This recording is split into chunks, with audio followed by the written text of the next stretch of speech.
Britain time সকাল ৯টায় বৈঠক হচ্ছে প্রধান উপদেষ্টার এবং বাংলাদেশের একটি জনপ্রিয় দলের ভারপ্রাপ্ত চেয়ারম্যানের। আজকে যদি বলি বাংলাদেশে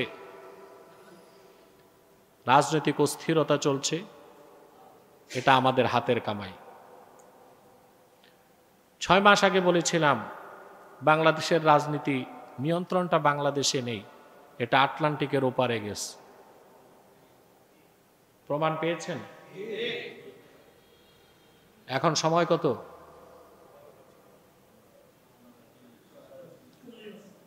আর ১ ঘন্টা পরে ব্রিটেন টাইম সকাল ৯টায় বৈঠক হচ্ছে প্রধান উপদেষ্টার এবং বাংলাদেশের একটি জনপ্রিয় দলের ভারপ্রাপ্ত চেয়ারম্যানের। এদেশের যত টক শোতে টকারু বুঝেন? টক শোতে যে বক বক বক বক ভাবসাপ এইরকম যে সব যেন বিদ্যাসাগর, কোনো সাবজেক্ট নেই, জানে না, উত্তর একটা দিতেই হবে, বুঝেন না? এরা হচ্ছে টকারু, এরা ঠোঁট বেচে খায়। কি বেচে? ঠোঁটে চলে। এই বুদ্ধি বিক্রি করে গলাবাজি করেই চলে।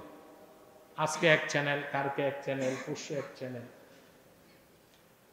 খুব ব্যস্ত মানুষ আমার মনে হয় প্রতিদিন চ্যানেলগুলোতে দৌড়াতে পারে না। যার মোটেও কাজ নাই সে এক এক দিন এক এক চ্যানেলে দৌড়াবে। কত স্যাটেলাইট চ্যানেল মিডিয়া আমাকে ডাকে স্টুডিওতে যেতে। আমি বলছি আমার এই টাইম কই? ঢাকা যেতে 4 ঘন্টা, আসতে 4 ঘন্টা, 8 ঘন্টা, 1 ঘন্টা যদি কথা বলি, এই 9 ঘন্টা কই? তো তাদের মধ্যে যারা অতি উৎসাহী তারা স্টুডিও নিয়ে চলে আসে আমার কাছে সাক্ষাৎকার বক্তব্য নিতে। তে টকশোর টকারু, অতিমাত্রায় পণ্ডিত, কথিত বুদ্ধিজীবী, কলামিস্ট, তাদের সবার দৃষ্টি এখন লন্ডনের দিকে। তাহলে বোঝা যাচ্ছে বাংলাদেশের রাজনৈতিক সংকটের সমাধান হবে কই? তাহলে কি রাজনীতির নিয়ন্ত্রণটা আমাদের হাতে? বলতে পারেন আটলান্টিকের ওপারে তো আমেরিকা, ব্রিটেন হচ্ছে প্রশান্তের ওপারে। গ্লোবাল পলিটিক্সে আমেরিকার পেয়াদা হিসেবে কাজ করে ব্রিটেন। আমেরিকার এজেন্ডাগুলো বাস্তবায়ন করে কি? ব্রিটেন। অতএব যত চক্রান্ত ষড়যন্ত্র এসব হচ্ছে আমেরিকার, ভেন্যুটা হচ্ছে ব্রিটেন। এ হচ্ছে আমাদের জাতীয় জীবনের সংকট। আর আন্তর্জাতিক বিশ্বে যদি তাকান, আপনারা শুনলে কষ্ট পাবেন, এই পৃথিবীর অবৈধ রাষ্ট্র ইসরায়েল ইরানে হামলা করেছে। শুনেছেন না আপনারা? গতকাল গভীর রাত সেখানে ইরানের IRGS এর প্রধান নিহত হয়েছে। এটা হচ্ছে পশ্চিমা ইহুদি খ্রিস্টানদের সমন্বিত প্রয়াস মধ্যপ্রাচ্যে অশান্তির আগুন যেন জ্বলে, সেজন্য তারা তাদের নেতানিয়াহুকে ব্যবহার করছে। তবে ইসরায়েলের ধ্বংস অনিবার্য, আজ হোক আর কাল হোক। কিন্তু যতটুক অস্থিরতা আমাদের মধ্যে,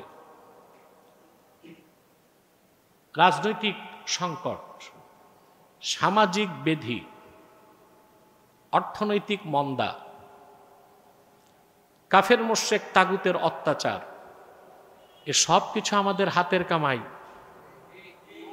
আমরা দিন থেকে দূরে সরে যাচ্ছি।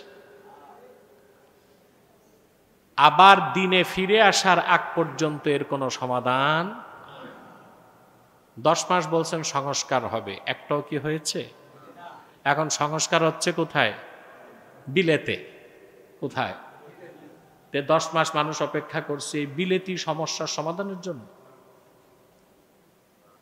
আমি তো এও বলেছিলাম পাচারকৃত একটি টাকাও ফেরত আনা যাবে না। তো প্রধান উপদেষ্টা গেছেন কেন? বলছেন 20 বিলিয়ন ডলার যা পাচার হয়েছে ব্যাংকিং রুটে, তার বেশিটাই ব্রিটেন।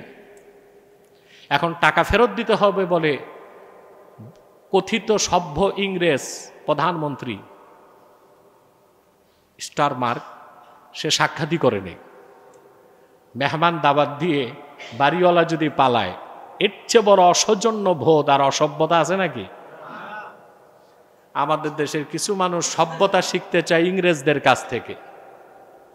ইংরেজদের ইতিহাসে চুরি, ডাকাতি, সহিংসতা, সন্ত্রাস ছাড়া কি আছে? ছোট ছোট চোরেরা টাকা পাচার করছে বড় চোরের কাছে। 1757 সালে ইংরেজরা উপমহাদেশে আসার আগে বিশেষ করে বাংলাদেশের মানুষগুলো ছিল সরল সহজ,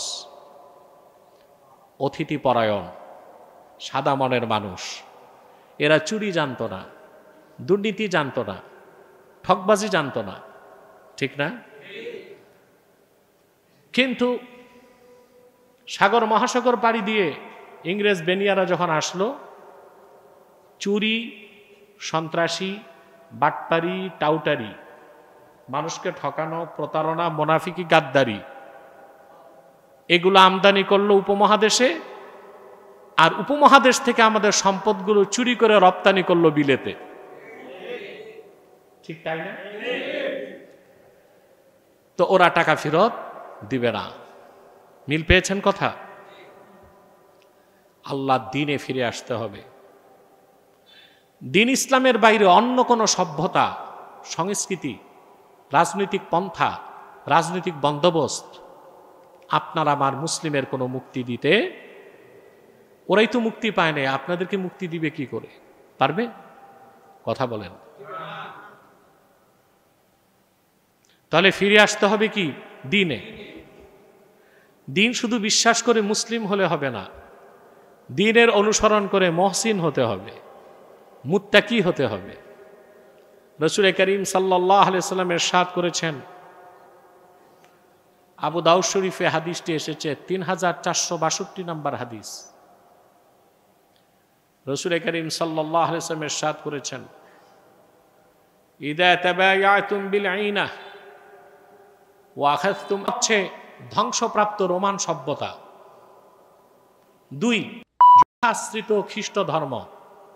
3 সোফিস্টদের আমদানি করা গ্রিক দর্শন। এই 3 ভুল ভিত্তির উপর পশ্চিমা সভ্যতা, রাজনীতি, সংস্কৃতি দাঁড়ায় আছে। আর আমরা কিনা মহাসত্য দ্বীন ইসলামের অনুসারী হয়ে মুসলমান, ইসলামের আদর্শবাদ দিয়া সে পশ্চিমাদের ত্রুটিপূর্ণ, মিথ্যা আশ্রিত, বিকৃত সভ্যতা, সংস্কৃতি ও রাজনীতির অনুসরণ করছি। এর চেয়ে বড় নির্বুদ্ধিতা আর কিছু থাকতে পারে? আল্লাহ আমাদেরকে দ্বীনের উপর প্রতিষ্ঠিত রাখুন, বলুন আল্লাহুম্মা আমিন। আল্লাহ আমাদেরকে দ্বীন মোতাবেক চলার তৌফিক দান করুক, বলুন আল্লাহুম্মা আমিন।